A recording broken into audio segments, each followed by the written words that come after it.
Ito ang UNTV News Worldwide.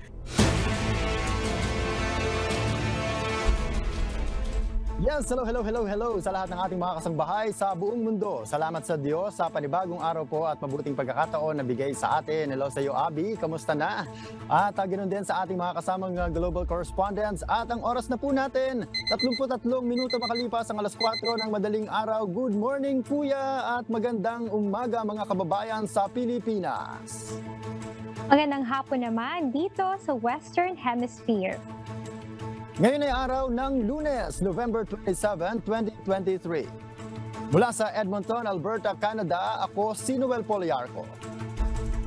Mula naman dito sa Texas, USA, ako si Abby Valdez.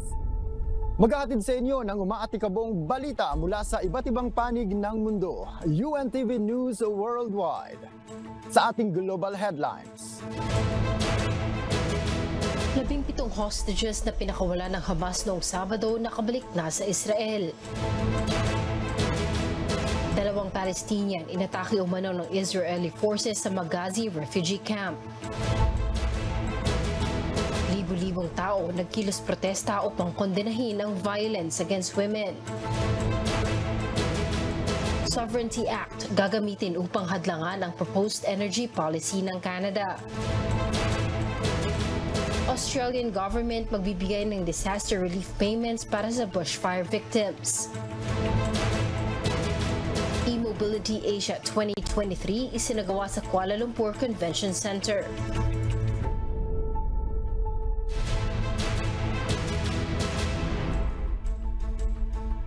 Una sa ating mga umaatikabong balita. Nakabalik na sa Israel ang 17 hostages na pinakawalan noong Sabado ayon sa Israel Defense Forces. Matapos ang isang medical assessment ay makakasama na nila ang kanilang mga pamilya sa mga ospital sa Israel. Ito ang umaatikabong balita ni Marie Peñaranda.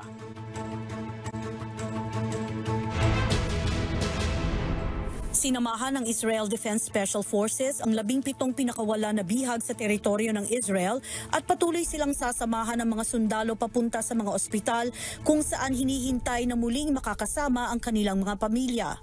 Ayon sa tanggapan ng Israeli Prime Minister, kasama sa 17 pinakawala noong Sabado ay ang 8 Israeli na may edad 18 pababa at 4 na Thai nationals. Nakapaghatid din ng 61 na truck ng aid sa Hilagang Gaza na may lamang pagkain, tubig at emergency medical supplies.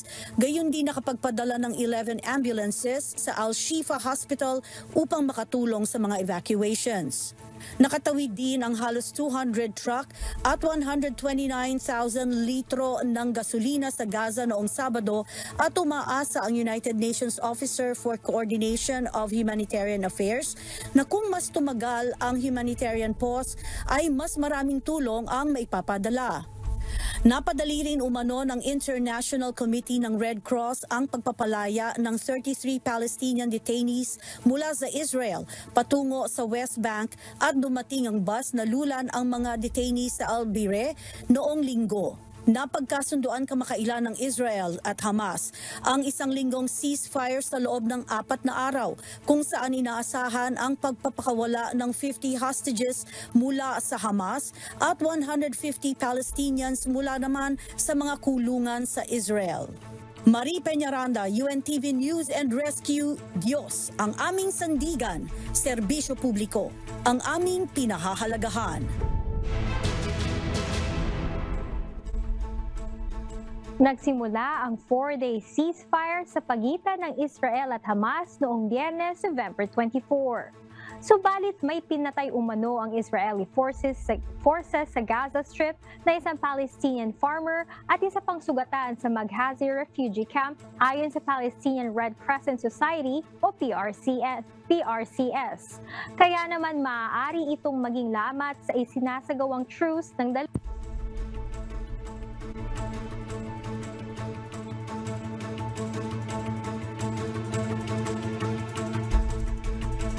Wala namang komento ang Israel ukol sa report. Subalit maaaring maisapanganib ang nangyayaring swap ng 50 hostages na kasalukuyang bihag ng militanteng grupo at 150 na preso naman ng Israel.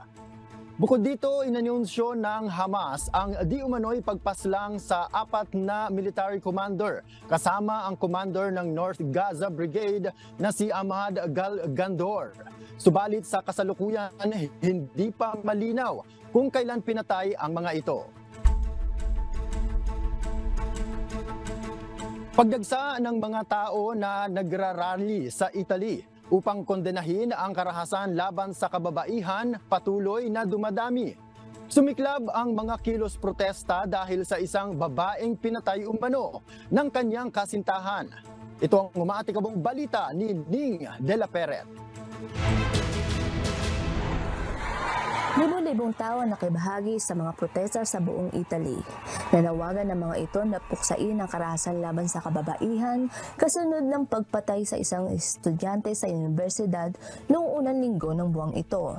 Nagtipon ng karamihan ng tao sa Milan at Naples at nagkaroon ng gridlock sa gitna ng kabisera ang Roma.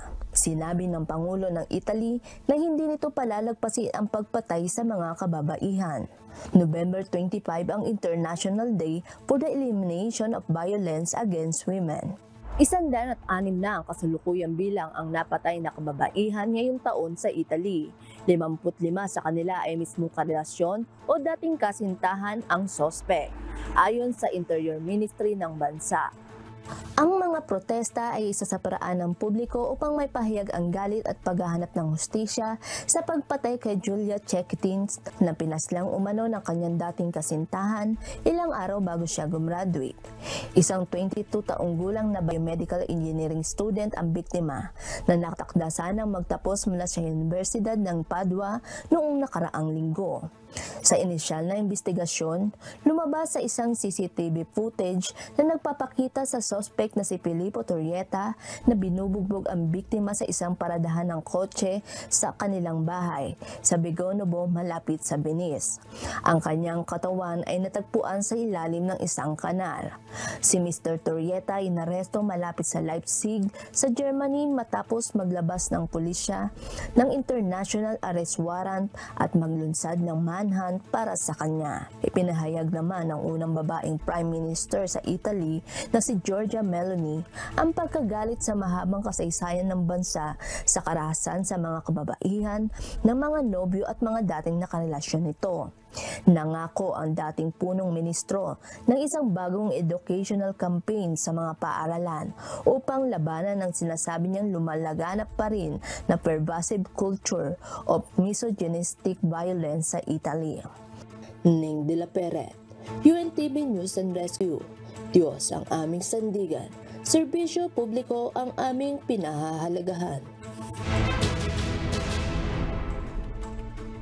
Balitang Canada naman tayo, inanunsyo ng building company ng Trans Mountain Oil Pipeline sa Canada na kukuha ito ng $651 million write-down.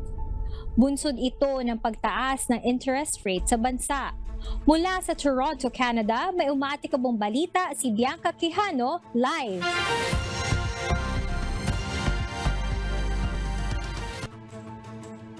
Bianca, kamusta na kayo dyan? Ano ang write-down at bakit ito ginawa ng kumpanya?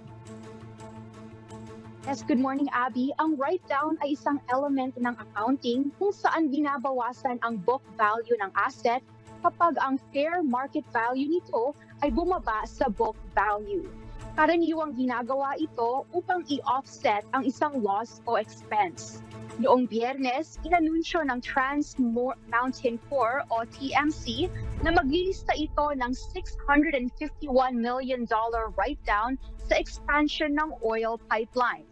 Ayon sa TMC, kabilang sa dahilan ng write-down ng pipeline expansion project ay ang pagtaas ng cost of capital at increased domestic interest rates sa bansa.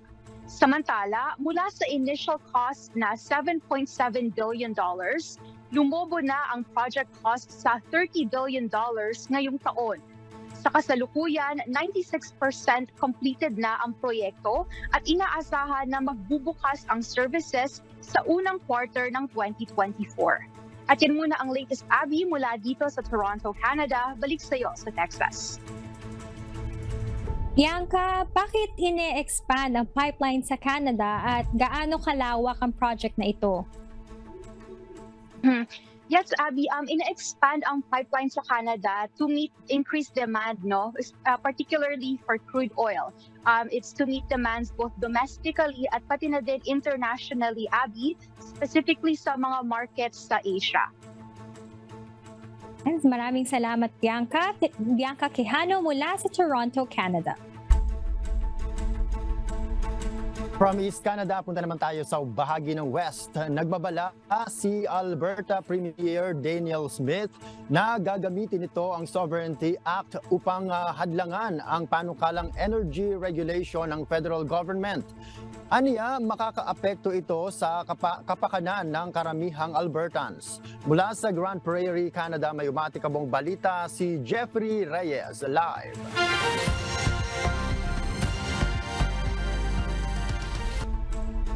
Hello Jeffrey, bakit itinuturing ni Premier Smith na unconstitutional measures ang hakbang na ito ng Ottawa? Yes, magandang araw, Noel. Una, ang Alberta ang main oil producing province ng Canada. Kaya naman, iginiit ni Alberta Premier Danielle Smith na very unconstitutional federal measures ang clean energy regulation ng federal government para sa probinsya dahil direktang maapektuhan ang energy sector ng probinsya. Ang bagong clean energy regulation ay naglalayong maabot ang net zero emissions sa power grid sa Canada sa taong 2035. Ito ay maglilimita kung kailan at paano gagamitin ng Alberta ang kanilang natural gas burning plants. Dagdag pa ng Premier, ang 2035 target emission para sa Alberta ay masyadong magastos at mapanganib. Kaya naman, nagbanta ito ng gagamitin ng Sovereignty Act laban sa polisiya ng federal government upang protektahan ang kapakanan ng Albertans. Bilang pagtutol, inilunsad ng gobyerno ng Alberta ang nationwide ad campaign na nagpapakita ng negatibong epekto ng panukalang batas sa Canada. Una nang tinutulan ni Smith ang 2035 net zero emissions target date para sa Alberta. Sinabi niyang ito ay non-achievable or not achievable at sa halip ay makakamit pa sa taong 2050. Dahil dito, bumuo ng panukalang batas o bill ang Alberta Provincial Government bilang sanggalang laban sa anumang federal initiatives kabilang ang anumang programa, patakaran, kasunduan, aksyon, kahit na iminuwangkahi o inaasahan na pa lamang. Noel, ang nasabing bill ang magiging basihan ni Premier Smith o ng Cabinet Minister sa anumang pagpapasya na kanilang gagawin. Noel? Yes, Jeffrey, magiging mahaba pa itong magiging pag-uusap nila. Pero bakit ba sinasabing controversial bill itong Sovereignty Act, Jeffrey? Noel, bukod sa mabilis na naipasa ito sa pagdinig ng mga mambabatas, may mga alalahanin na ang Sovereignty Act ni Alberta Premier Danielle Smith ay maaaring maglagay ng mga pader o dibisyon sa paligid ng Albertans at mag-target ng ilang patakarang federal. Kabilang sa mga nagpahayag ng pag-aalala si former Alberta Premier Jason Kenney na ito ay isang peligroso, mapanganib at half-baked at magdudulot ng mapangwasak na pinsala sa mga trabaho, sa ekonomiya at sa kalagayan ng pipeline industry. Noel? Jeffrey, maiba lang ako, kasi napansin ko lang dun sa background at kahit sa suot mo, kasi parang hindi ako sanay sa'yo na by this time of the year, ganyan pakanipis ang suot mo, lalo na dyan sa lugar nyo sa Grand Prairie. Kamusta ba ang weather dyan? Ako, Noel, kakaiba nga ngayong taon na to dito sa Grand Prairie o dito sa North North Territories ng Alberta. Kasi sa ganitong panahon talaga, Noel, dapat pumapalo na tayo ng -10 or -15. Ngunit sa ngayon ay parang summer dahil -2 or +2 pa lang dito sa Grand Prairie. Ang kinakabahala nga ng mga nakatira dito ay baka meron itong ganti baga. Ika nga nila is tumagal ang snow season at hindi lang hanggang Marso, umabot pa ng Abril kasi dahil nga sa ganitong sitwasyon, dahil first time ito sa tagal ko dito, sa halos 6 na taon ko dito sa Grand Prairie, ngayon ko lang na-experience na hindi pa nag-i-snow sa ganitong panahon, Noel. Yun, marami nga rin tayo mga kababayan din na nagsasabi na nga ganyan din ang nagiging sitwasyon. Kahit nga dito rin sa lugar namin, wala pa rin snow dito. Pero sige, maraming salamat sa iyong update. Jeffrey Reyes mula sa Grand Prairie, na isa sa main source of income ay mula sa energy sector.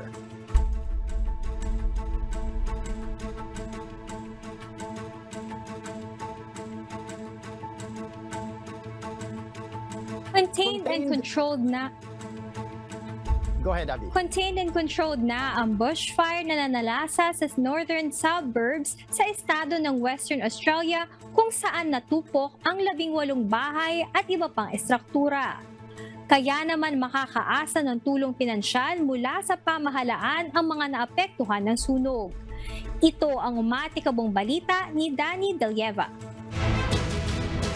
Nakaranas ng heatwave ang Western Australia noong nakaraang linggo at isang bushfire ang nanalasa sa dakong hilaga ng City of Perth simula noong Miyerkules, November 22, 2023. Kahapon ay ibinabana ng Department of Fire and Emergency Services o DFES sa advice level ang sunog.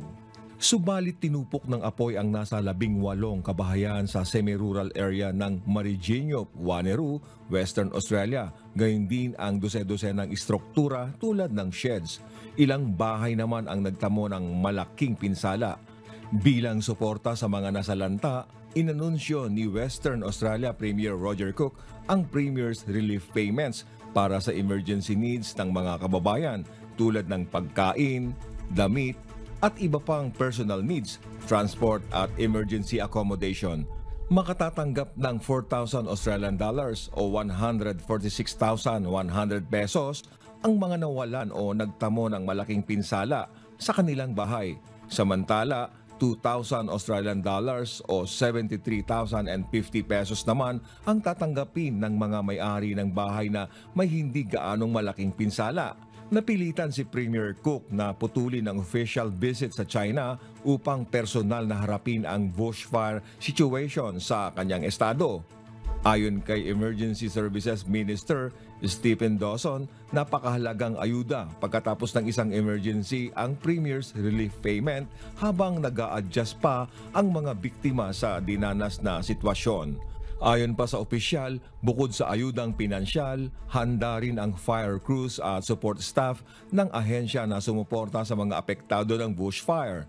Sa kabilang banda, inilunsad din ni City of Perth Mayor Basil Sempilas ang Lord Mayor's Distress Relief Fund Appeal o LMDRF para sa mga biktima ng sunog sa Mariginho. Layunin ng LMDRF na pagkalooban ng agarang tulong ang mga nakaranas ng matinding kawalan ng ari-arian sa halagang 5,000 Australian dollars para sa natupok ang bahay at 3,000 Australian dollars naman sa nagkaroon ng major damage. Kinilala ni City of Wanneroo Mayor Linda Aitken ang resilience ng mga kababayan. Subalit pinaghahandaan din niya na posibleng makalipas pa ang 2 linggo bago tuluyang matanggap ng mga biktima ang trahedya. Samantala, isa pang bushfire sa Colin at Pantapin Wheatbelt Region ng Western Australia ang ibinaba na rin sa advice level kahapon. Danny Delieva, UNTV News and Rescue, Australia. Diyos ang aming sandigan, serbisyo publiko ang aming pinahahalagahan. Inaprubahan na ng Brazil's National Development Funds o BNDES ang $65 million o 3.6 trillion pesos na budget upang maprotektahan ang Amazon rainforest. Nabawasan na umano ng Brazilian government ang deforestation sa Amazon. Subalit marami pa ring illegal loggers at miners ang banta sa kaligtasan nito. Nakikipagtulungan na rin ang Brazil sa mga South American countries upang malabanan ang mga krimen sa malawak na border areas. Dito nila kadalasang nag-ooperate ang mga smugglers at drug traffickers. Dadalo naman si Humberto Freire, ang Federal Police Director para sa Amazon at Environmental Crimes sa paparating na Climate Change Conference ng United Nations o COP28 sa Dubai upang magbigay aksyon o mabigyang aksyon ang pagprotekta sa lungs of the planet.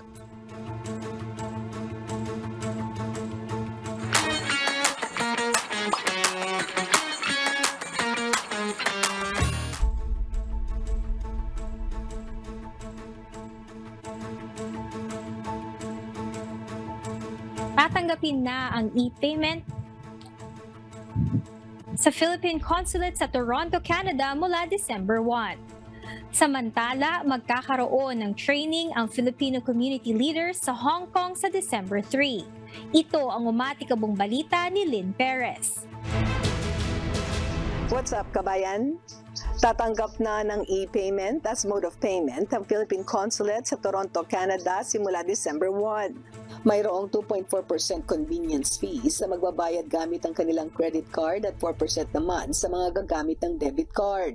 Patuloy pa rin silang tatanggap ng cash, money orders at bank drafts bilang alternative mode of payments. Inaanyayahan ang Filipino community sa Hong Kong na dumalo sa isang training higil sa pagpropromote ng overseas voting at registration. Gaganapin ito sa December 3, alas 8:30 ng umaga hanggang alas 5 ng hapon sa Sheraton, Hong Kong. Sa mga interesadong dumalo, mag-register lamang sa pamamagitan ng pag-scan sa QR code na matatagpuan sa official Facebook page ng Philippine Consulate sa Hong Kong sa facebook.com/PHLNHK. Ready na for release ang mga newly arrived passports ng Philippine Embassy sa Qatar. Maaaring makita ang updated list ng available passports sa bit.ly/Doha PPT releasing. Huwag kalimutang dalhin ang inyong resibo at old passport sa araw ng pagkuha ng inyong passport. Samantala, magsasagawa ng consular outreach mission sa Grand Prairie, Alberta, Canada mula December 12 to 13, alas 9 ng umaga hanggang alas 6 ng gabi at sa December 14, alas 9 ng umaga hanggang alas 12 ng tanghali. Isa ang passport services sa mga ihahandog na serbisyo ng konsulado at strictly no walk-in policy. Kaya mag-book ng inyong appointment sa www.passport.gov.ph. At para sa iba pang serbisyong ihahandog, abangan ang announcement ng konsulado sa official Facebook page ng Philippine Consulate sa Calgary sa facebook.com/PH in Calgary. At yan muna ang latest mga kabayan. Ako pong muli si Lynn Perez para sa UNTV News and Rescue. Diyos ang aming sandigan, serbisyo publiko ang aming pinahahalagahan. Isinagawa sa Kuala Lumpur, Malaysia ang isang convention para sa mga environmentally friendly at sustainable electromobility offerings gaya ng electric vehicles. Dinaluhan din ito ng ilang Pinoy attendees at speakers. Ito ang umatikabong balita ni Kate Lloren. Patuloy ang pag-usbong ng electric vehicles o EVs sa Malaysia at sa buong mundo. Sa ngayon, umaabot na ito sa 4,000 units sa buong bansa at patuloy ang pagtaas nito. Kaya naman idinaos ng Electric Vehicle Association of Malaysia o EVAM ang E-Mobility Asia o EMA 2023 sa Kuala Lumpur Convention Center noong November 22 to 24. Dahil dito na ipapakita rin ng publiko ang interes sa paglipat sa green transportation. 150 exhibitors mula sa iba't ibang bansa gaya ng Austria, Australia, Japan, Korea, US, UK at Philippines ang nagpresenta ng kanilang mga electromobility options. Ito ay may layong maipakita ang kahalagahan ng EV at ang benepisyo nito sa ating mundo. Kaya naman nais ng mga exhibitor na mapalawak pa ang paggamit dito. We see fit na kailangan magtulungan. We started working with the government, and then from working with the government, creating activities and programs, and now we are able to establish regulations, standards. So pagka regionalized, mas maganda yung effect. So, para mabuo mo ang isang industriya, kailangan kang lumawak, kailangan mo expansion. Inilunsad din ang iba't ibang inisyatiba upang palakasin ang industriya ng EV. Suportado naman ito ng gobyerno ng Malaysia kasama ang mga tax incentives at pagtatayo ng 10,000 charging stations hanggang 2025. Ang ilang kumpanya gaya ng Petronas at Starbucks Malaysia ay naglalagay na rin ng charging facilities. Ayon naman kay Ms. Corazon Halili Dichosa, Executive Director ng Philippine Board of Investments, gumagawa na rin ng hakbang ang ating pamahalaan upang yumabong ang EV industry. Kasi meron na rin tayong ginawa early this year, natapos ng working group led by the Department of Energy, yung ating comprehensive roadmap on EV industry. So nandoon, wala lang akong numbers ngayon, pero nakalagay din doon, for example, ilang libong charging infrastructure or charging stations yung ipuput up. Nagbibigay daan din ito para sa mas malawakang pag-usbong ng electric vehicle industry. Ito ang mga hakbang tungo sa mas green at sustainable na hinaharap sa sektor ng transportasyon. Kate Lloren, UNTV News and Rescue. Diyos ang aming sindigan, serbisyo publiko ang aming pinahahalagahan.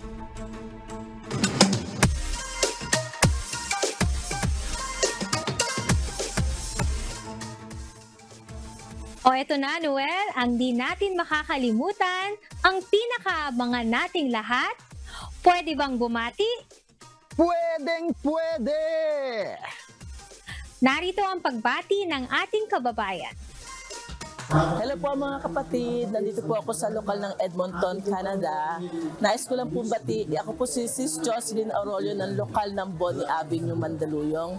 Nais ko lamang po bati sa mga kapatid sa lokal ng Bonnie, ang aming pong elder na si Brad Noni Fournier, si Brad Roy Galang, aming diakono, at si Brad Bonnie Castillo. At sa lahat po ng mga kapatid sa Bonnie Avenue. Kamusta po sa inyong lahat dyan? O yan, Noel, mauna na akong bumati ha. Siyempre, unang-una binabati natin si Kuya Daniel sa kanyang 40th Sabbath anniversary. Happy Sabbath anniversary sa iyo, Kuya, at ang lahat ng mga nagdiriwang ng kanilang Sabbath anniversary sa buwan na ito.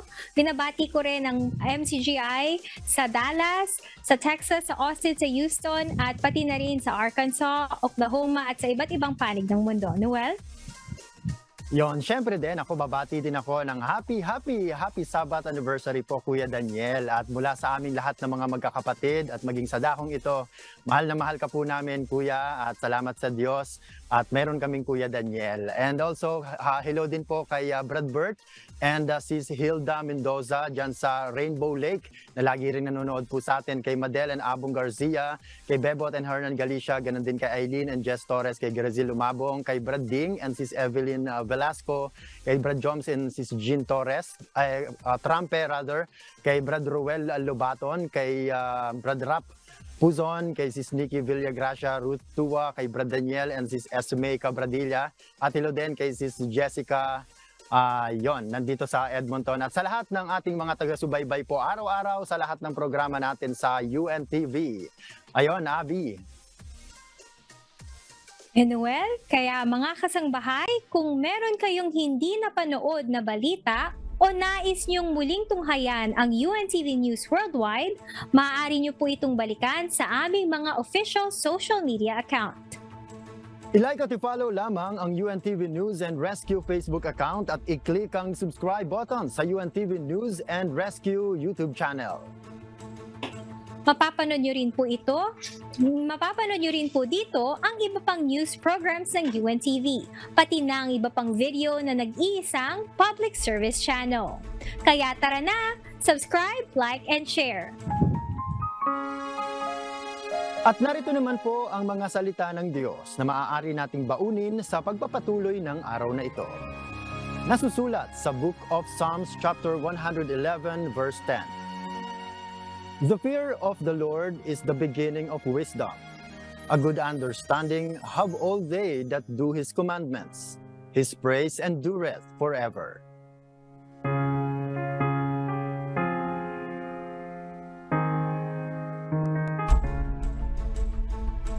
At Yan po ang mga umatikabong balita sa iba't ibang panig ng mundo ngayong umaga ng Lunes, November 27, 2023. Susunod na ang programang Hataw Balita Pilipinas sa UNTV at sa UNTV Radio La Verdad 1350. Mula rito sa Texas, USA, ako si Abby Valdez. Sa ngalan ng lahat ng bumubuo ng UNTV News and Rescue at ng UNTV Radio La Verdad 1350. Mula naman sa Edmonton, Alberta, Canada, ako po si Noel Poliarco. Dito sa UNTV at sa UNTV Radio La Verdad 1350, Diyos ang aming sandigan, serbisyo publiko ang aming pinahahalagahan. Milyong salamat po sa Diyos.